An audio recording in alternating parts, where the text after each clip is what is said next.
सुनो और चुनो, मर्जी आपकी, वोट आपका में स्वागत है। मैं हूं शशि। सुनो और चुनो, इस प्रोग्राम के पीछे हमारा मकसद क्या है, मकसद की बाद में करेंगे, लेकिन सबसे पहले ये जानेंगे कि सुनो चुनो नाम आते ही आपके दिमाग में कौन कौन सी बातें आती है। चलिए जानते हैं। इस कार्यक्रम के द्वारा आम जन को सारी चीज़ों से अवगत कराने का भी काम करते हैं। मुझे खुशी है कि सुनो और चुनो, तो जनता को भी सभी लोगों की बात भी सुनने की, नागरिक जो हमारे मालिक हैं, असली मालिक तो वही है। बहुत ही अच्छा स्लोगन है ना, सुनो। बिना सुनकर हम कुछ समझ नहीं आएगा हम लोग को, इसलिए सुनना चाहिए। कौन क्या बोल रहा है उसका ऊपर विचार करना चाहिए, विचार करने के बाद ही चुनना चाहिए। सुनिए सबकी, लेकिन अब अपना मत का प्रयोग अपने पूरे विश्वास के साथ ऐसे लोगों के लिए कीजिए जिन्होंने आपको फर्श से अर्श तक पहुंचाया और आपके हमारे बीच एक माध्यम बनाया है। भैया मेरा आपसे आग्रह है और मैं माँ बहनों से भी कहूँगा कि आप सुने, चुने, मर्जी आपकी, वोट आपका। सुनो और चुनो, मर्जी आपका, वोट आपका।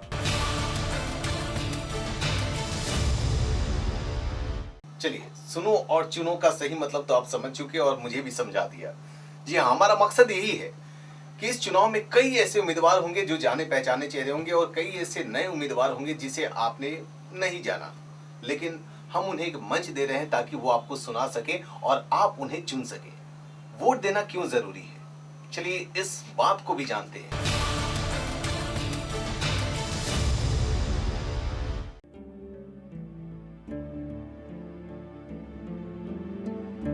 राज्य और देश के हर नागरिक को मत यानी वोट देने का अधिकार है।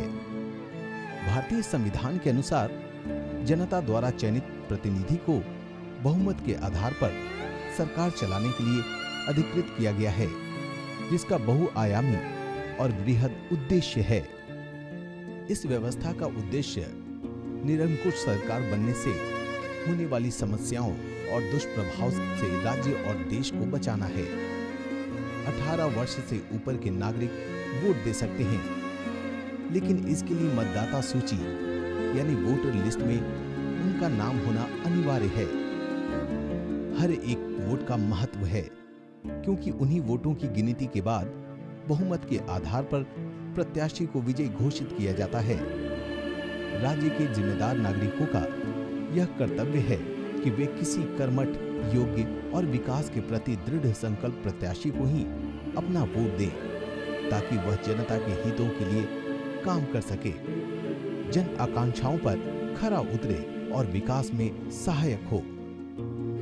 क्योंकि राज्य अथवा देश की सत्ता में इन जनप्रतिनिधियों की भागीदारी होती है और सरकार भी उनके माध्यम से ही चलती है। साथ ही यही जनप्रतिनिधि विधानमंडल का नेता चुनते हैं। शीर्ष नेतृत्व सरकार चलाने के लिए जिम्मेदार होता है। अगर वह कर्मठ, योग्य, कर्तव्यनिष्ठ और विकास के प्रति सजग हो, तभी राज्य अथवा देश का विकास संभव है। अन्यथा जनता को ही इसका खामियाजा भुगतना पड़ता है।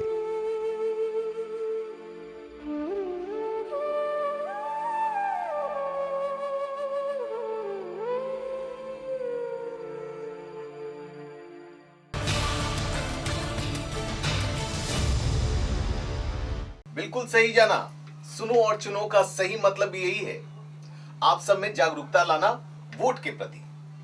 लेकिन वोट का महत्व क्या है, आइए ये जानते हैं। हम वोट देंगे जो अच्छा काम करेगा। हम प्रतिनिधि वही चाहते हैं जो जनता के लिए काम करे। मतदान वैसे व्यक्ति को हम दें जो हमारे क्षेत्र का विकास करते। वोट देने के आधार तो विकास होना चाहिए, लेकिन जहाँ तक सवाल है विकास का, तो उसमें कोई खरा नहीं उतरा है। वोट तो हर आदमी को देना चाहिए, वोट जरूरी है, एक विश्वास की तहत देना चाहिए। वोट हम विकास के आधार पर देना चाहते हैं। वोट तो हम लोग को देना ही है, वोट हम लोग देंगे ही, लेकिन इस बात का ध्यान रखेंगे कि जो लोग आश्वासन दे रहे हैं वो सही है या गलत है। कैंडिडेट जो अपना दायित्व को समझे, पब्लिक की समस्या को समझे, वैसे ही कैंडिडेट को जिताना चाहिए। आधार तो यही है कि किसी को भी मतलब कि विकास के आधार पर ही वोट देना चाहिए और वही हम भी देंगे। वोट का सही उपयोग करना है, एक योग्य उम्मीदवार हो जिसका छवि भी अच्छा हो और किसी तरह का वो जनता के बीच में रहता हो, जनता को समझता हो, उसकी ज़रूरत को, परेशानी को समझता हो, सुनता हो, वैसे योग्य उम्मीदवार को, चाहे वो किसी पार्टी वर्ग से बिलोंग करता हो, वैसे लोगों को ही हम चुनकर वोट दें। जो काम करेगा उसी को वोट मिलेगा, काम नहीं करेगा, काम नहीं तो वोट नहीं। प्रतिनिधि अच्छा हो जो विकास कर सके, शिक्षा के क्षेत्र में, सड़क के क्षेत्र में, बिजली के क्षेत्र में।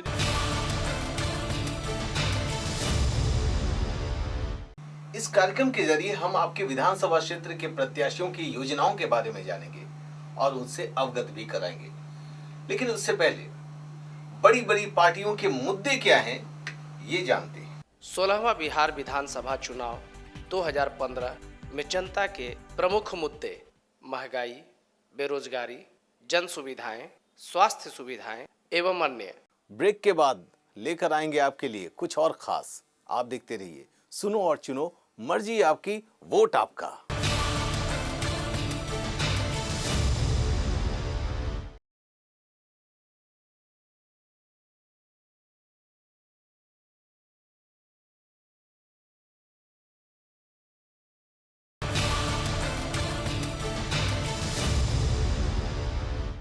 दो 243 विधानसभा सीटों के लिए चुनाव होने हैं। चुनाव होते हैं सरकार बनाने के लिए, सरकार बनती है विकास करने के लिए। बिहार में पहले भी चुनाव हुए, सरकारें बनी, लेकिन कितना विकास हुआ, देखते हैं ये रिपोर्ट। आजादी के बाद बिहार में कई सरकारें आई, कई आंदोलन हुए और कई बड़े और प्रभावशाली नेता भी उभर कर आए, जिन्होंने बिहार का मान सम्मान भी बढ़ाया। आजादी के बाद देश विकास के पथ पर बड़ी तेजी से बढ़ा। बिहार में भी विकास ने दस्तक दी, कई कल कारखाने खुले, बिहार वासियों को रोजगार के अवसर मिले, नई नई योजनाएं प्रभुत्व में आई। देश के साथ राज्य की जनता में भी तरक्की और विकास की उम्मीदें जगने लगी। विकास की गति बढ़ी, राज्य में खुशहाली आने लगी। लेकिन राजनीति ने करवट बदली और बिहार विकास के पथ से भटक गया। भ्रष्टाचार, घोटाले, अपराध और अराजकता का माहौल बढ़ गया। राज्य पुनः बिछड़ने लगा। कल कारखाने बंद होने लगे, व्यवसायी पलायन करने लगे, पिछड़ापन और बेरोजगारी भी बढ़ने लगी। जनता के पास किस्मत को कोसने के अलावा कोई चारा न बचा। वर्षों किसी चमत्कार की उम्मीद करती जनता ने फिर साहस जुटाया। बदलाव हुआ और नई सरकार बनी। सरकार ने भी जनता के अनुरूप काम करना शुरू किया और वर्षों बाद एक बार फिर विकास कार्यों ने रफ्तार पकड़ी। पिछले कुछ वर्षों में काफी विकास हुआ और बहुत कुछ होना बाकी है। लेकिन वर्तमान राजनीतिक परिस्थिति में जनता फिर असमंजस में है। उन्हें न तो राजनीति से मतलब है और न ही किसी पार्टी या व्यक्ति विशेष से। उन्हें सिर्फ और सिर्फ विकास से मतलब है। विकास तो हुआ है, लेकिन अभी बहुत कुछ होना बाकी है। भाई, बिहार एक बहुत बड़ा प्रदेश है, 38 जिले हैं, 243 विधानसभा सीटें और हर जिले की अलग अलग समस्याएं हैं। वो समस्याएं हैं क्या, आइए देखते हैं।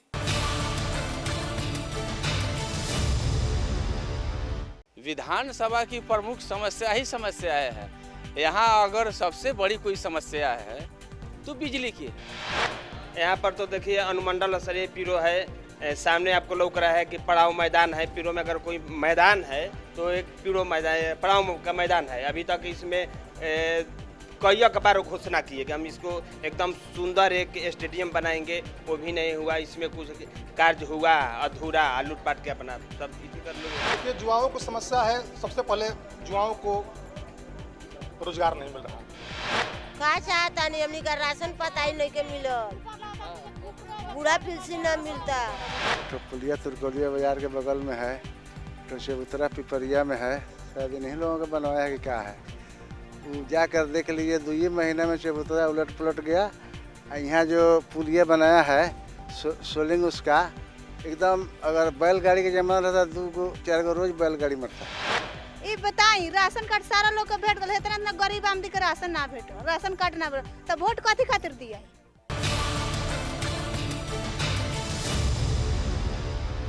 ब्रेक के बाद लेकर आएंगे आपके लिए कुछ और खास। आप देखते रहिए, सुनो और चुनो, मर्जी आपकी, वोट आपका।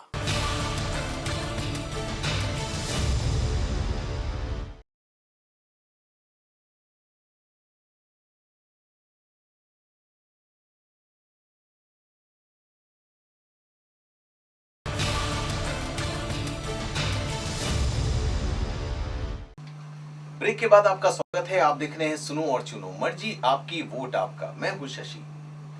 समस्याएं हैं और समस्याएं जुड़ी है सरकार से। सरकार ही इसका निदान करती है। और सरकार किससे बनती है? जनप्रतिनिधि से। और जनप्रतिनिधि कौन चुनता है? आप और हम। अगर समस्याएं जस की तस बनी हुई है, इसका मतलब हमारी और आपकी चूक है जनप्रतिनिधि को चुनने में। आपने अपने वोट का इस्तेमाल तो किया, लेकिन सही जगह नहीं किया। वैसे इन समस्याओं का हल क्या है? जनप्रतिनिधि कैसा हो? किस तरह के जनप्रतिनिधि को वोट करें? हमने जाना कुछ लोगों से। हमारा नेता होगा मान सम्मान, जो गरीबों को देगा, गरीबों की सहायता करेगा, वृद्धा पेंशन देगा, इंदिरा आवास देगा। 5 साल बाद आप वोट मांगने आ रहे हैं, उससे पहले आपको विकास करके दिखाना होगा कि हाँ हमने विकास किया है। जौन पार्टी सब गरीबों के लिए बूझे जे हाँ तब ना आदमी को वोट दिया, ना तो आज सब कह जे हम हाई कर देंगे कुछ ना करें। लोकल आदमी जो हो या कहीं का हो, वो देश चलाने लायक हो, उसको टिकट दिया जाए। ये नहीं कि हमारी घर का हो, चाहे इनकी घर का हो, चाहे हमारा कुटुंब हो, ये नहीं। सब मिलू चाहिए, हर लोग को दुख सुख को सुने, हर किसी को दुख सुख में शामिल हो, उस तरह का विधायक चाहिए। जो प्रत्याशी हो वे क्षेत्र की समस्याओं को निदान करे और जनता से रूबरू होते रहे। अच्छा, उनके सुख और दुख में हमेशा साथ रहे। यहाँ तो जो विकास करेगा, ये जनता को जो समझेगा, दुख सुख का, है ना, उसी को हम लोग अपने बीच में लाएंगे। चुनाव की तारीखें तय हो चुकी है। सभी दल अपनी अपनी तैयारियों में लग चुके हैं। राजनीतिक गलियारे में गहमा गहमी बनी हुई है। तरह तरह के वादे और दावे किए जा रहे हैं। धर्म और जात पात के समीकरण भी जोड़े जा रहे हैं, लेकिन सबका मकसद एक ही है, चुनाव जीतना। बस शपथ लेने की तैयारी है। चुनाव और शपथ ग्रहण में बीच में ईवीएम है, जिस पर कमल पर बटन दबाना है अलायंस के साथ और सरकार बनाना है। कोई जिस तरह सूरज का उगना तय है, उसी तरह भारतीय जनता पार्टी के नेतृत्व में सरकार बनना बिहार में तय है। इसमें कोई शक की गुंजाइश नहीं। देखिए, जनता ने फैसला कर लिया है, अब सिर्फ औपचारिकताएं बाकी हैं। जिस तरह से प्रधानमंत्री के वक्तव्य आ रहे हैं, जिस तरह झुंझलाहट के वक्तव्य आ रहे हैं, जिस तरह बिहार के शोषण के बाद अब बिहार को अपमान करने वाले वक्तव्य आ रहे हैं, इस बात को परिलक्षित होता है कि वो उनका खंभा उखड़ चुका है। अब वो सिर्फ झुंझलाहट में अब शब्दों का बाजार गर्म कर रहे हैं। और जितना ज़्यादा झुंझलाहट होगी, झुंझलाहट तब होती है जब आदमी कमज़ोर होता है। कमज़ोर व्यक्ति ही झुंझलाहट में रहता है। तो देश का प्रधानमंत्री दुर्भाग्य है कि झुंझलाहट में और उनकी अंतरात्मा की आवाज़ इतनी कमज़ोर हो चुकी है कि अब वो स्थापित नहीं हो सकते हैं। और बिहार से उनका उखड़ना तय है, और बिहार से उखड़ेंगे तो देश से उखड़ने में कोई समय नहीं है। महागठबंधन का एक स्वरूप लेने के बाद निश्चित रूप से इनके लिए समस्या है। अब ये बोलेंगे क्या? ये बोलते हैं नीतीश कुमार पर अटैक कर नहीं सकते क्योंकि नीतीश कुमार ने 10 वर्ष में अच्छा काम किया है। इन भ्रष्टम जातिवादी नेताओं से, जहर से, इन मजहबी उन्मादी से, इन गठबंधन के राजनीति से उबरना चाहिए। नौजवानों को निकलना चाहिए जात से। एजुकेशन के लिए मैंने तो कहा मैं करूंगा। मैं टीचर के एग्जाम को, मैं कभी सत्ता में आया तो टीचर के एग्जाम को और उसकी पढ़ाई को आईएएस से ज्यादा टफ करूंगा और उसकी तनख्वाह भी उससे ज्यादा होगी। टीचर निर्माण के 2 तक हैं, माँ और टीचर में कोई फर्क नहीं है। मैं 72 घंटे के अंदर शराब बंद करूंगा। मैं 72 घंटे के अंदर कोचिंग बंद करूंगा। समान एजुकेशन 3 महीने के अंदर लागू होगी हर परिस्थिति में। इलाहाबाद हाईकोर्ट ने जो कहा है कि कर्मचारी का बेटा जो पप्पू यादव सब दिन बोलता था और नेता का बेटा सरकारी स्कूल में पढ़ेगा, उसको अक्षर 100 लागू करूंगा। पार्टी के जो हमारे शीर्ष नेता हैं बेहतर फैसला लेंगे और आगामी चुनाव के मैदान में हम एक साथ होंगे, एक आवाज़ होगी, एक साथ होंगे, एक मंच होगा, एक कार्यालय होगा और फिर सरकार बिहार में 2/3 बहुमत की सरकार बनाएंगे। पैकेज की घोषणा अभी देते हैं। जो सरकार चल रहा है वर्तमान में नीतीश सरकार, इसमें देते हैं कि चुनाव के बाद देते हैं कि बीजेपी के सरकार बनेगा तब देते हैं। हमको कोई विश्वास नहीं है। आज से 20 साल पहले कांग्रेस पार्टी ने ठगा, उसके पहले आरजेडी लालू जी ने ठगा, फिर ये जो है नीतीश जी आए हैं, ये भी ठगने का काम कर रहे हैं। एक ही मंशा लोगों के बीच में है कि हम बिहार के सरकार को बदलें और नया बिहार बनाने के लिए हम नया सरकार एनडीए गठबंधन को लाएं। परिवारवाद अगर आप लोग सबको ख़त्म करना है तो आइए मिलकर के ख़त्म कर देते हैं। जितने भी बीजेपी के, एनडीए के या जो लोग भी आरोप लगाते हैं, चाहे इस्तीफ़ा दे दें। जो भी लोग परिवार से जुड़े हुए हैं, जिनके पिता या माता हैं, आप एफिडेविट तैयार कीजिए, हम भी तैयार करते हैं और ख़त्म कर देते हैं परिवारवाद का। जो काम करने वाले लोग हैं जो वो उस तरह से काम नहीं कर पाते हैं क्योंकि इसमें हम पॉलिटिशियन लोग ही आगे हैं, ऑफिसर लोग पीछे हो जाते हैं। तो हम ये चाहते हैं कि मतलब ऑफिसर और जो नेता है उन लोग का कॉम्बिनेशन अच्छा हो ताकि हम जनता का और हमारे क्षेत्र का कल्याण कर सकें। राज्य और देश, इसके विकास में शीर्ष नेतृत्व की अहम भूमिका होती है, लेकिन स्थानीय जनप्रतिनिधि का भी योग्य होना बहुत ही जरूरी है। एक जिम्मेदार नागरिक का कर्तव्य है जात पात धर्म और स्वार्थ के आधार पर नहीं बल्कि योग्यता के आधार पर वोट दे। तो चलिए देखते हैं क्या कहते हैं लोग इसके बारे में।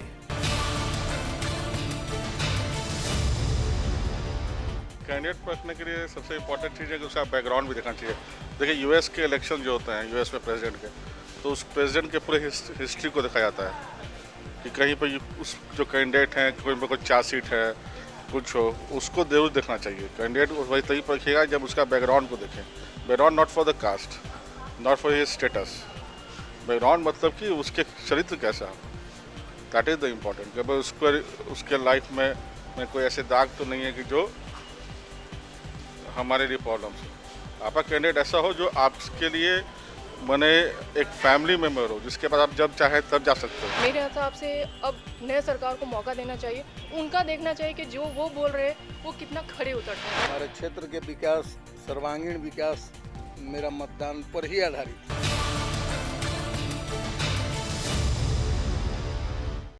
वोट देना आपका अधिकार भी है और जिम्मेवारी भी, इसीलिए सोच समझकर अपना जनप्रतिनिधि का चुनाव करें और वोट जरूर दें।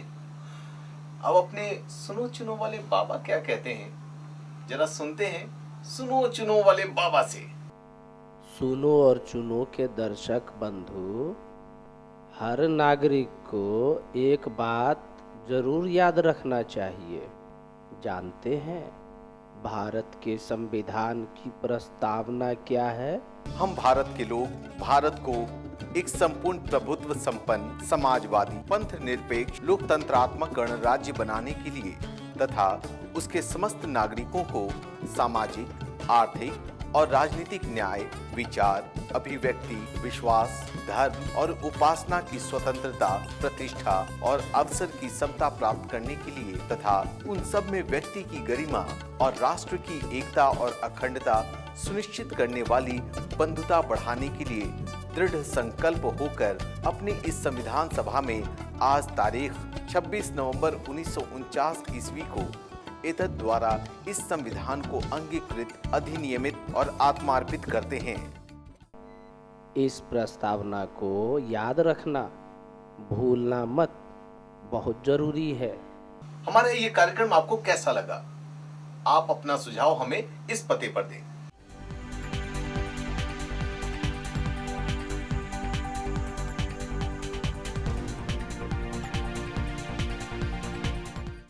कल फिर होगी मुलाकात नई बातों के साथ। सुनो और चुनो, मर्जी आपकी, वोट आपका में। नमस्कार।